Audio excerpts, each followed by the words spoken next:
ಮತ್ತೊಂದು ಕಡಲೆ ಹುಡಿಯನ್ನು ಮನೆಯಲ್ಲೇ ಹೇಗೆ ಮಾಡುವುದಂತ ಅದನ್ನು ಹೇಳಿ ಕೊಡುವ ನಿಮಗೆ. ಕಡಲೆಬೇಳೆ ಈ ರೀತಿ ಇರ್ತದೆ ನೋಡಿ, ಇದನ್ನು ಚಂದ ಮಾಡಿ 3 ದಿವಸ ಒಣಗಿಸಿ ಇಟ್ಟದು.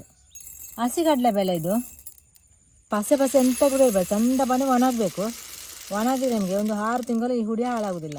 1 ಗ್ಲಾಸ್ ಆಗುವಷ್ಟು ತಗೊಂಡಿದ್ದೇನೆ. ಇಷ್ಟು ಆದರೆ ಕೂಡ ಇದು ಕಡಲೆ ಹುಡಿ ಉಂಟಲ್ಲ, ಹುಡಿ ಆದಮೇಲೆ ಜಾಸ್ತಿ ಆಗ್ತದೆ. ಇದನ್ನೀಗ ಹುಡಿ ಮಾಡುವ. ಒಮ್ಮೆಲೆ ಹಾಕೋದು ಬೇಡ, ಒಂದು ಅರ್ಧ ಹಾಕಿದರೆ ಸಾಕು. ಅದು ಹುಡಿ ಆದಮೇಲೆ ಉಂಟಲ್ಲ, ಅದರಲ್ಲಿ ತುಂಬ ಇಷ್ಟು ಆಗ್ತದೆ. ಇಷ್ಟು 2 ಸಲ ಹುಡಿ ಮಾಡ್ತೇನೆ ನಾನು.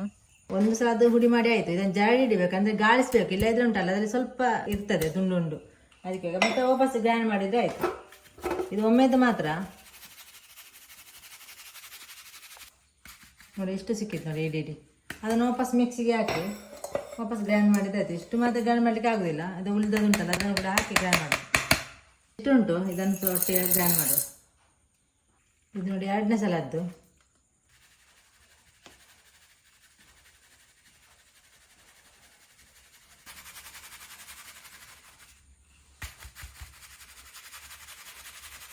ಇಷ್ಟು ಉಳಿಯಿತು ನೋಡಿ, ಸ್ವಲ್ಪ 1 ಚಮಚ ಆಗುವಷ್ಟು ಉಳಿಯಿತು. ಇಷ್ಟು ಹುಡಿ ಆಯಿತು ನೋಡಿ, ಇಲ್ಲಿ ನೈಸಾಗಿ ಹುಡಿ ಆಗ್ತದೆ ನೋಡಿ. ಇಲ್ಲಿ ಬಜ್ಜಿ ಮಾಡಲಿಕ್ಕೆ ಎಂಥದ್ದು ಮತ್ತೆ ಪೋಡಿ ಎಲ್ಲ ಮಾಡಲಿಕ್ಕೆ ಬೇಕಾಗಿದೆ. ನಮ್ಮ ಮನೆಯಲ್ಲೇ ಮಾಡಿದ ಕಡಲೆ ಹುಡಿ ಆದರೆ ಹಳದಿರೋದಿಲ್ಲ ನೋಡಿ. ಮತ್ತೆ ನಾವು ಅಂಗಡಿದಾಗ ತರ್ತೇವೆ, ಅದು ಯೆಲ್ಲೋ ಕಲರ್ ಜಾಸ್ತಿ ಇರ್ತದೆ.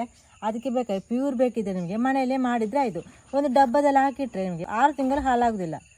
ಒಮ್ಮೆ 2 kg ನಾನು ಒಣಗಿಸಿ ಹುಡಿ ಮಾಡಿದ್ದೆ, ಇಷ್ಟು ಖಾಲಿ ಆಯಿತು ನೋಡಿ. ಇನ್ನು ಸ್ವಲ್ಪ ಉಂಟು ಹುಡಿ ಮಾಡಲಿಕ್ಕೆ, ಸ್ವಲ್ಪ ಬೇಕಾಗೋ ಹುಡಿ ಮಾಡಿ ಇಡೋದು. ನಮಗೆ ಮುಖಕ್ಕೆ ಎಲ್ಲ ಹಾಕ್ಲಿಕ್ಕೆ ಬೇಕಿದ್ರೆ ಈ ರೀತಿ ಹುಡಿ ಮಾಡಿ ಹಾಕಬೇಕು. 1 ಗ್ಲಾಸ್ ಕಡಲೆ ಹುಡಿಯಲ್ಲಿ ಇಷ್ಟು ಆಯಿತು ನೋಡಿ, ಇಷ್ಟ ಆಗಿದೆ. ನಿಮಗೆ ಎಲ್ಲಿ ಅದು ಪ್ಯೂರ್ ಬೇಕಿದ್ರೆ ಈ ರೀತಿ ಮಾಡ್ಬೋದು.